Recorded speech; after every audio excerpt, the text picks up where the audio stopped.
हमें भी बहुत आनंद हुआ कि उन्होंने अपनी दिनचर्या के बारे में मुझे समझाया, और जब मुझे बताया कि प्रभु गुरुदेव मैं ऐसा ऐसा कार्य करता हूं, मुझे आनंद हो गया महाराज। मैं आनंद की जो वाणी है वो आज इस मंच से कहना चाहता हूं।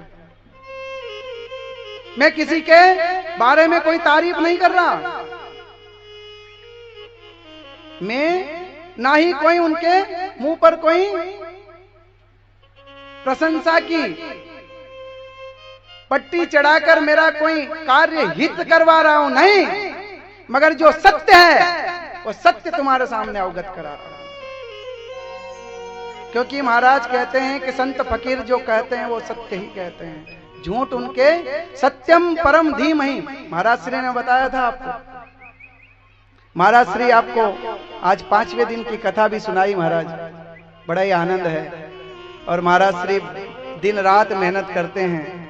आज भी उनका स्वास्थ्य खराब था, मौका यहां तक आ गया महाराज कि व्यास जी बदलना पड़े, फिर भी आज उन्होंने अपने आत्मबल से कहा कि नहीं गुरुजी मैं जाऊंगी और कथा करके आऊंगी।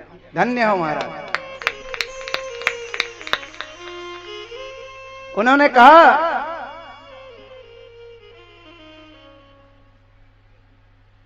कि व्यास जी बीच में बदलाए तो शोभा नहीं देगा। बोले मुझे कितनी भी पीड़ा है, मैं पीड़ा सहकर भी उस कथा को करके आऊंगी। और आज मैंने लाइव देखा, उनकी क्या मुस्कान थी महाराज, ऐसा लग ही नहीं रहा था कि वो कोई पीड़ित हो गए हैं। जय हो, धन्य है वो महामाया त्रिपुरा सुंदरी, और धन्य है ये देवी राधे किशोरी के महामाया त्रिपुरा सुंदरी जैसी शक्ति इनके अंदर विद्यमान होकर उन्हें मंच पर आसीन करके आज की कथा श्रवण कराया। जोरदार जय हो, जय। तो महाराज मैं जिस व्यक्ति के बारे में बताना, नाम नहीं बताऊंगा, नाम बताऊंगा तो वो कहेंगे कि मुझे सार्वजनिक कर दिया महाराज जी। नाम नहीं बताऊंगा, मगर देशवाली जी हैं वो, नाम नहीं बताऊंगा।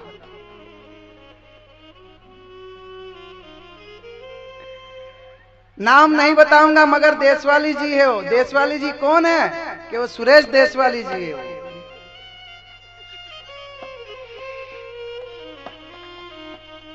नाम नहीं बताऊंगा,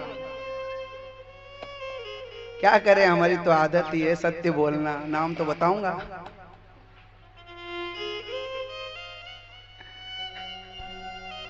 थोड़ी देर का विनोद हो गया, प्रसंग में चलते हैं। जब हमारी प्रातः काल उनसे भेंट हुई महाराज, वास्तविक में कहते हैं कि इतना सब कुछ होने के बाद जो सामान्य जीवन जीवे उसका एक आनंद ही अलग है। साइकिल पे मिले वो मुझे, मैंने कहा जय हो महाराज। मैंने तो पहचाना ही नहीं कि ये हमारा यजमान, प्रधान यजमान है। जब उन्होंने अपने मुख को सवाल से ढका था, जब सामने आए तो मैंने कहा जय हो प्रभु। उन्होंने दंडवत किया। मैंने कहा आप यहाँ? तो बोले कि प्रभु वो पांडाल साफ करना था ना। देखिए इतना बड़ा आयोजन करने वाला व्यक्ति प्रातःकाल उठकर यदि आपके बैठे हुए पांडाल को यदि झाड़ू लगाने आ सकता है, तो आपके जीवन में आकर आपके कोई पद पर आसीन होकर वो आदमी क्या कर सकता है, कल्पना भी परे है महाराज। यदि आपने कोई दायित्व दे दिया उन्हें, या उन्हें उनके बेटे को दे दिया कोई दायित्व, तो वो निर्वाह करेंगे कि नहीं? आप बताइए। करेंगे तो समर्थन करिए, ताली बजाकर करेंगे।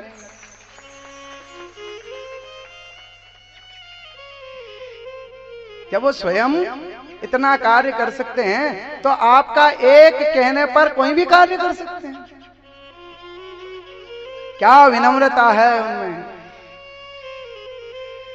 कहते हैं कि नीव बड़ बड़ी संसार में नैनी निवे नीच कोई नीच का माने मूर्ख, कोई जाति सूचक शब्द नहीं कह रहा हूं, नीच माने मूर्ख। और नीवे नदी को जूठड़ो रहे बीच को। जब पूर आती है ना नदी में, तो बड़े बड़े जो झाड़ रहते हैं ना, जो अपने आप में तुरम खां समझते हैं, ऐसे जाते हैं महाराज पानी के बहाव में कि सीताराम हो जाता है। रहते यहाँ, निकलते वहां। मगर वही उस नदी के टापू पर खड़ी वो विनम्रता पूर्वक वो घास जब पानी ऊपर आता है तो अपने स्वभाव को विनम्रता कर लेती है, पानी निकल जाता है और जैसे उस घास के नीचे पानी आता है पुनः अपने स्वभाव में खड़ी हो जाती है। उसे कहते हैं विनम्रता।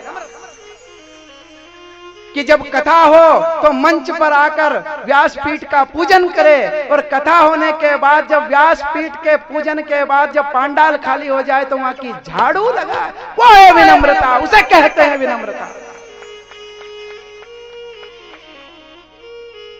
और हमने कहा था कि जो सबसे बड़ा इस आयोजन में धन लगा रहा है वो भी, और जो पांडाल की सफाई कर रहा है वो भी बराबर इस कथा का हिस्सेदार है और रहेगा।